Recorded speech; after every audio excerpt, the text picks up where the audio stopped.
Sanggar Cerita mempersembahkan Sabda Pandita Ratu.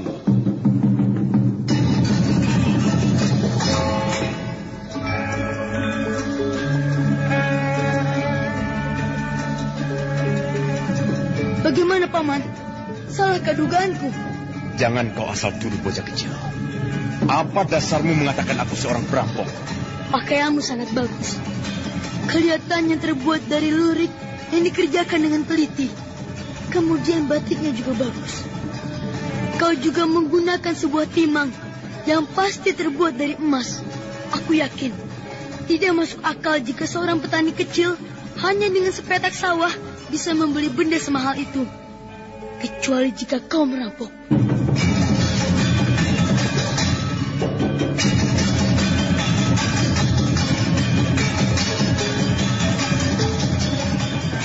Sabda Pandita Ratu, sebuah kisah penuh dilema, tragedi cinta anak manusia, perebutan tahta, mabuk harta dan duniawi, serta silaunya kehormatan, di mana keangkara murkaan merajalela karena dendam yang membara.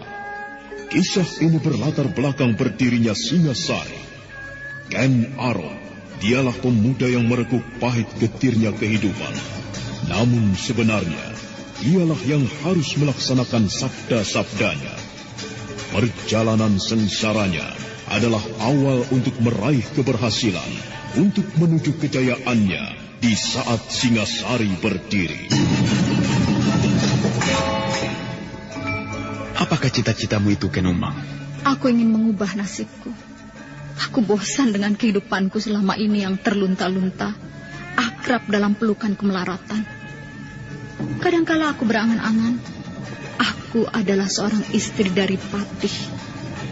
Bahkan lebih gila lagi, aku berangan-angan, andai kata aku adalah seorang permaisuri, maka akan terhapus semua masa silamku, terhapus lenyap, tidak bersisa semua kenangan buruk yang kumiliki. Itulah cita-citaku, Kakang Ken Arok. Bagaimana dengan kau, Kakang? Aku ingin menjadi seorang raja.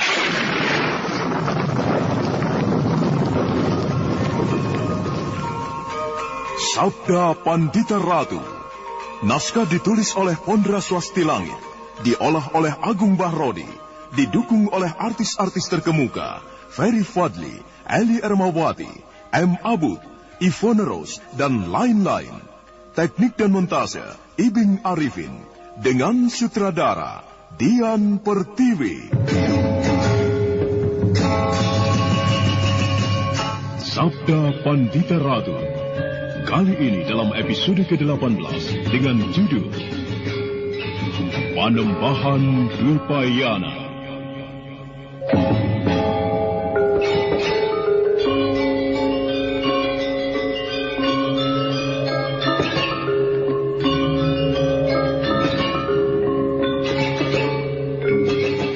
Dalam seri ke-515 ini dengan para pemain Ferry Fadli sebagai Kamaswara, M. Abud sebagai Ken Arok, Norman sebagai Badrawati, Wenda Lubis sebagai Lare Angon, Hari Akik sebagai Gajah Wengker, Herman sebagai Cantrik, Naryo sebagai Bresima, dan Asdi Suhastra, pengantar cerita. Pertempuran yang terjadi, yang diawali oleh persoalan yang tidak jelas itu, berlangsung dengan dahsyat. Ajar Karanggaya mengaum bagaikan seekor singa kehilangan anaknya. Namun Badrawati dan Lare Angon mampu menempatkan diri sebagai lawan sebaik-baiknya.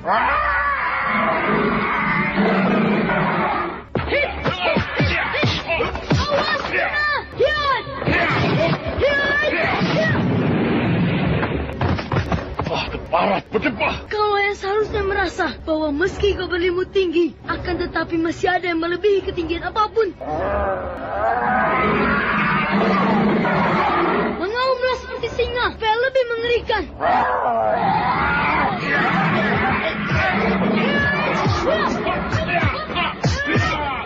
Suasana pertarungan semakin ketat dan meningkat, merambah ke tataran ilmu kanuragan yang semakin tinggi. Ajar Karanggayam bagaikan tidak pernah kasatan tenaga. Semakin keringatnya mengalir, maka tandang gerayangnya semakin mengkirisi. Setiap sentuhan tangannya berarti sebuah hantaman yang tiada terkira dahsyatnya. Tetapi yang dihadapi adalah Badrawati dan Lare Angon, dua orang aneh yang memiliki tanda Raja Kalacakra. Siapapun orangnya yang memiliki raja aneh itu akan memiliki kemampuan dahsyat dalam olah kanuragan, meski tidak berguru pada siapapun.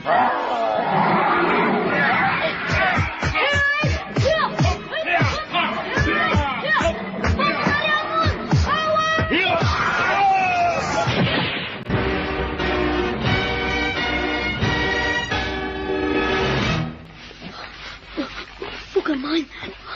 Luar biasa kau Paman Ajar Karanggayam. Ternyata kau memang mempunyai kemampuan dahsyat hingga mampu mengimbangi kami berdua. Akan tetapi, mari kita tingkatkan pertarungan ini ke tataran yang lebih tinggi dengan mengadu aji pemungkas yang kita miliki masing-masing. Baik, berhenti! Berhenti!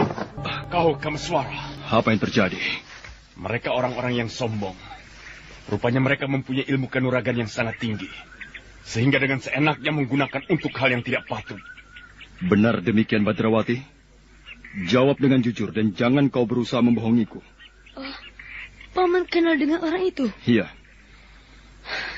Aku sudah mendengar apa yang dikatakannya.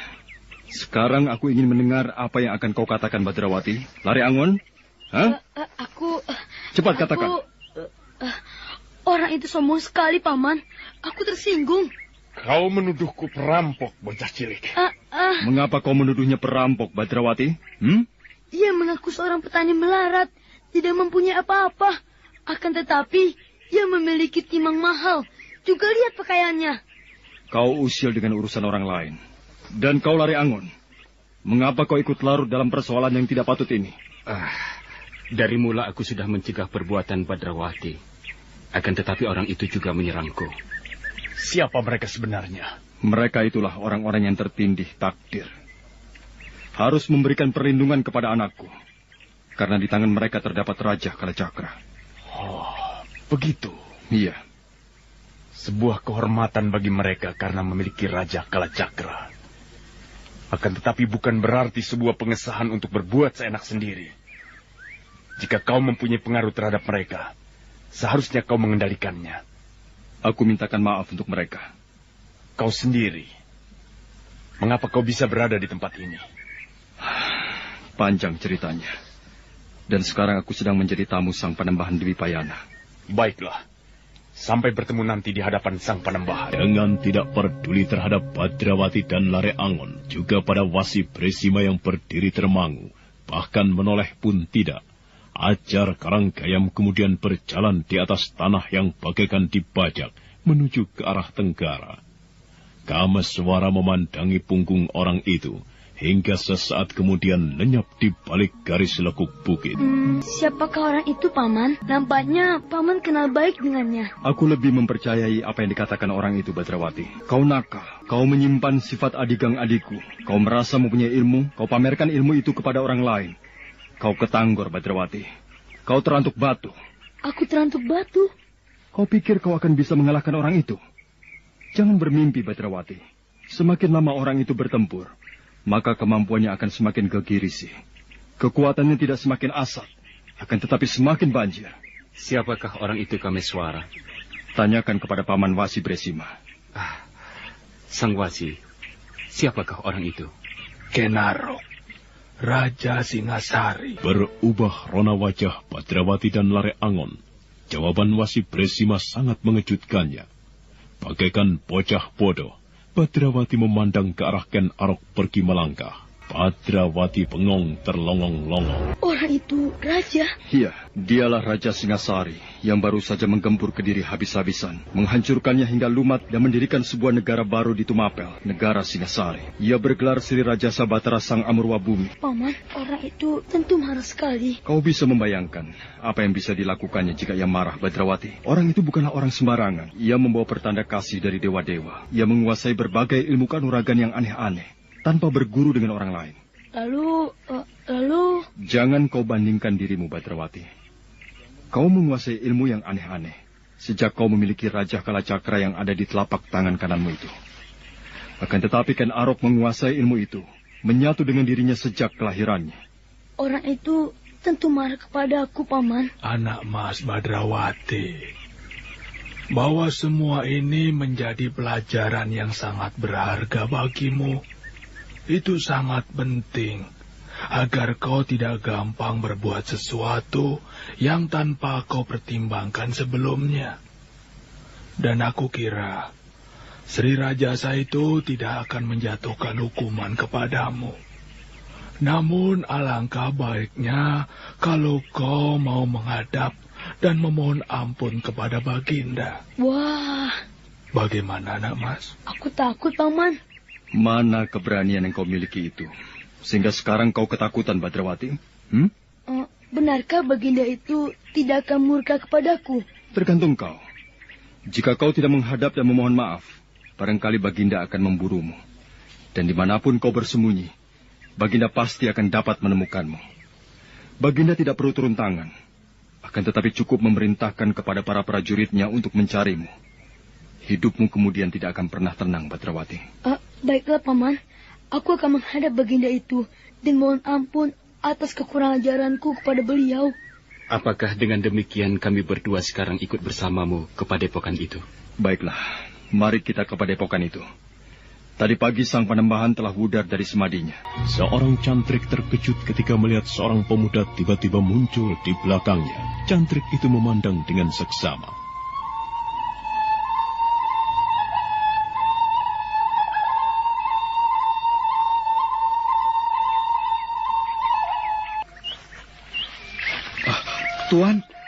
Tuan adalah... Aku ingin menghadap sang Panembahan. Baik, Tuan. Mari, Tuan. Aku antarkan Tuan menghadap sang Panembahan.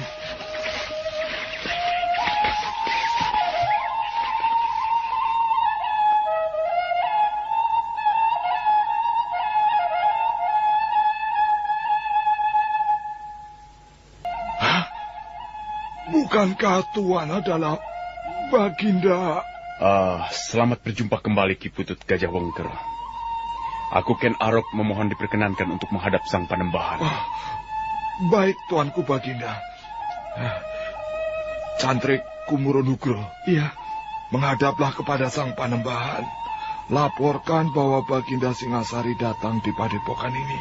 Baik, Kakang Putut. Cantrik yang bernama Kumurun Hugro itu segera beringsut. Cantrik itu agak bingung ketika mendengar Putut Gajah Wengker menyebutkan Arok dengan sebutan Baginda. Di dalam hati, Cantrik itu bertanya-tanya. Kira-kira setahun yang lalu, pemuda itu pernah datang ke tempat ini. Sang Panembahan sangat menghormatinya. Dan kini, Ki Putut Gajah Wengker menyebutnya Baginda. Apakah ia adalah raja baru yang banyak disebut-sebut itu? Bagaimana keadaan padepokan ini, Paman Gajah Wengker? Berkat pangestu Baginda, tidak kekurangan satu apapun. Syukurlah. Aku melihat memang tidak ada perubahan. Padepokan ini tetap merupakan tempat yang tenang dan damai. Demikianlah adanya, Baginda. Sebaliknya, jika hamba diperkenankan untuk mengetahui, bagaimana pula dengan keadaan Baginda selama ini?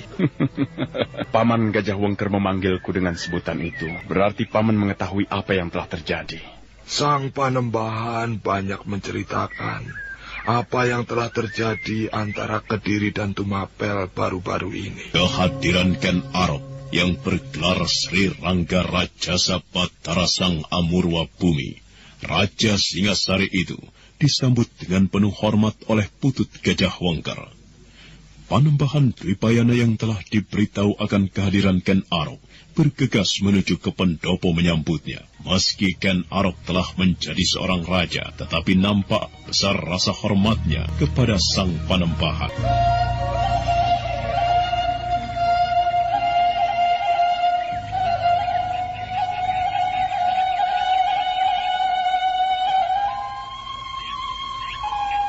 Baktiku Panembahan. Aku terima, anak mas. Semoga kebahagiaan, ketentraman, Dan Karahayon selalu memayungi anak mas. Terima kasih Panembahan. Mengejutkan sekali di pagi ini. Anak mas datang di padepokan terpencil ini. Panembahan,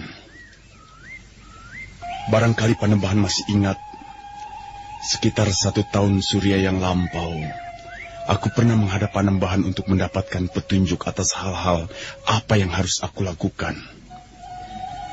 Panembahan mungkin sudah mengetahui apa yang telah terjadi di pusat pemerintahan Kediri. Banyak hal yang aku dengar, anak mas Kenaro. Bahwa telah terjadi perang besar antara Kediri dan Tumapel. Masa pemerintahan Kediri telah berakhir. Tumapel memenangkan peperangan itu. Dan anak mas Kenaro memindahkan pusat pemerintahan ke Tumapel dengan nama baru Singasari. Bukankah demikian, anak mas? Benar, Panembahan. Dan sekarang kembali aku menghadap untuk hal yang serupa. Memohon petunjuk Panembahan yang mempunyai pandangan sidik paningau atas beberapa hal yang sedang aku hadapi. Aku ingin mengetahui apa yang harus aku lakukan untuk mengatasinya. Apakah aku telah diperkenankan untuk menyampaikan isi hatiku, Panembahan? Sebaiknya jangan dulu, anak mas. Anak mas baru saja datang. Nantilah setelah anak mas beristirahat barang sejenak. Setelah keringat asat, anak mas baru memaparkan apa keinginan anak mas dengan tenang. Aku berharap semoga aku bisa membantu anak mas. Putut Gajah Wengker, saya Panembahan. Sediakan bilik untuk anak mas Kenaro, yang tentu membutuhkan istirahat setelah perjalanan jauh dari Singasari ke padepokan ini. Namun mohon maaf, anak mas Baginda. Kami tidak bisa menyediakan bilik yang baik untuk anak mas, sebagaimana sebuah bilik yang ada di Istana Singasari. Terima kasih, Panembahan.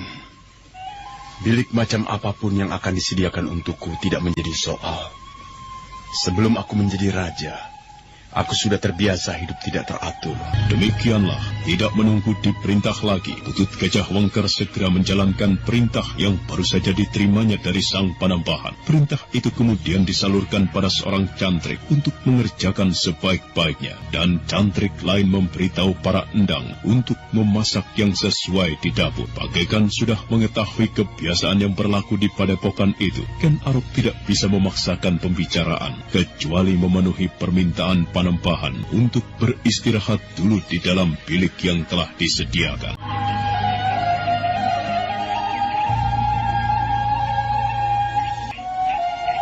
Putut Gajah Wengker, saya Panembahan. Undanglah anak mas Kameswara dan temannya itu. Aku telah siap menerimanya sekarang. Baik, Panembahan.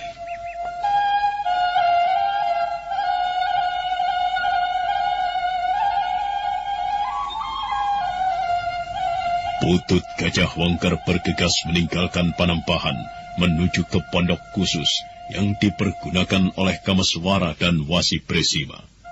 Namun dari kejauhan terlihat Kameswara berjalan beriringan dengan Bresima dan 2 orang yang lain yang belum dikenalnya. Putut Gajah Wengker bergegas menjemput. Selamat pagi, Ki Putut Gajah Wengker. Ki Putut tampak tergesa-gesa. Apakah ada sesuatu yang sangat penting? Oh iya, benar Kisanak.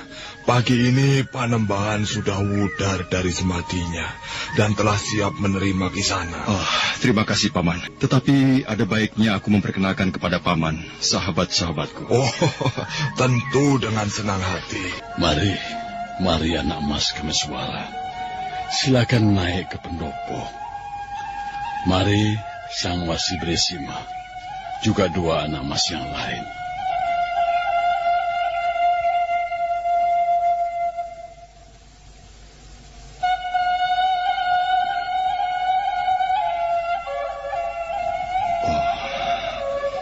Betapa besar wibawa sang Panembahan ini.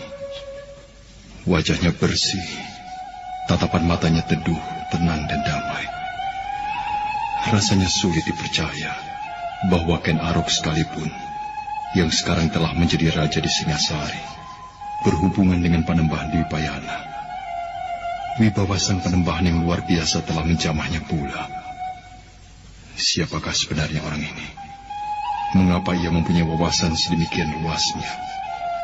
Lebih dari itu, seolah ia mampu melihat sesuatu yang tidak dilihat orang lain. Ia bisa mengetahui siapa aku, siapa Paman Wasi Bresima, serta yang lain. Tubuhnya kurus, rambutnya sudah memutih semuanya. Tidak segemuk orang berjubah merah itu. Tidak juga segemuk orang tua yang mengaku bernama Prabancana itu. Tetapi aku yakin bahwa sang Panembahan ini berada di belakang semua peristiwa yang terjadi. Yang selalu dan biasa aku tanyakan kepada semua tamu-tamu adalah kabar keselamatan. Bagaimana dengan kabar keselamatanmu, anak Mas Kamiswara? Berkat pangestu Panembahan, aku bisa menghadap Panembahan dengan tidak kekurangan sesuatu apa. Akan tetapi, nampaknya sang Panembahan tentu sudah mengetahui segalanya. Aku bukan dewa, anak Mas. Hanya dewa-dewa di langit yang maha mengetahui segala sesuatu. Akan tetapi, bahwa aku akan datang ke tempat ini, sang Panembahan pun mengetahui jauh sebelumnya.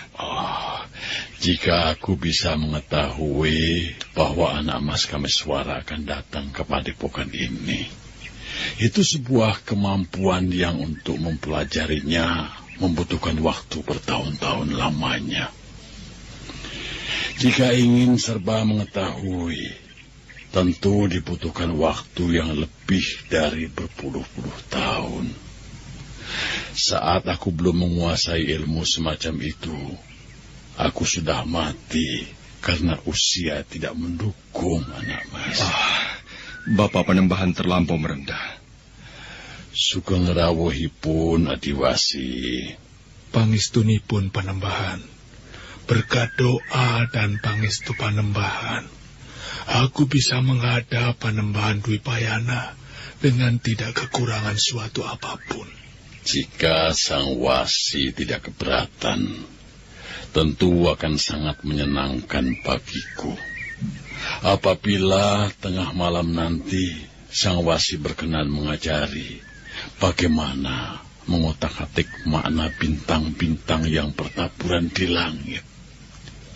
Dengan demikian, di waktu-waktu selanjutnya, aku akan betah berada di halaman di tengah malam, menyaksikan bintang-bintang yang gemerlapan, dan menghitung apa makna yang terkandung di dalam semua gerak bintang-bintang itu. Seperti yang Sang Wasi biasa lakukan di Pantai Panarukan. Panembahan terlampau merendah. Bahwa sang Panembahan bisa mengetahui aku berasal dari Panarukan. Bahwa sang Panembahan bisa menebak kebiasaan apa yang aku lakukan. Semua itu menunjukkan betapa sangat luas perbendaharaan ilmu yang Panembahan miliki.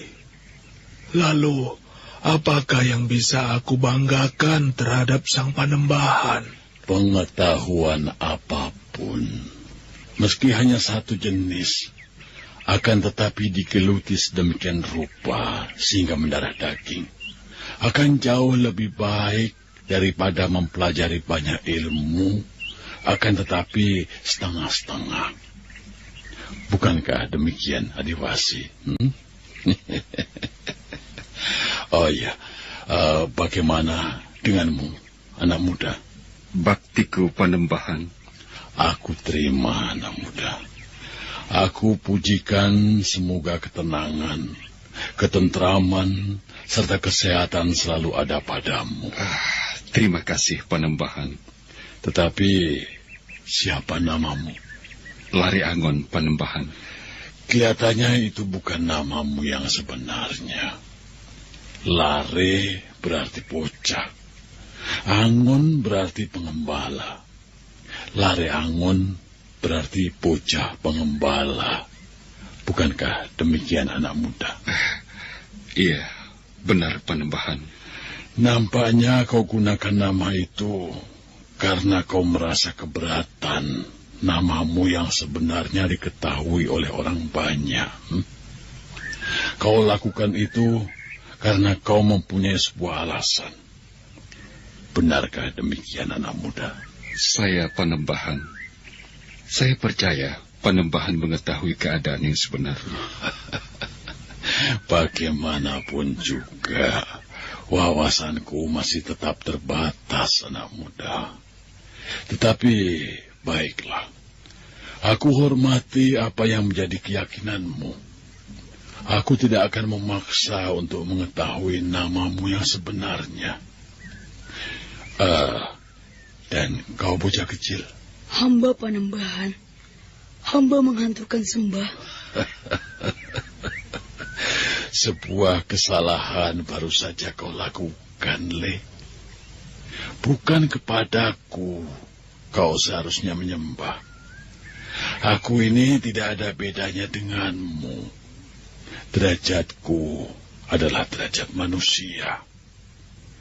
Kepada yang berada jauh di langit sana, yang menggelar kekuasaannya di dunia ini, kepadanya lah seharusnya kau menyembah.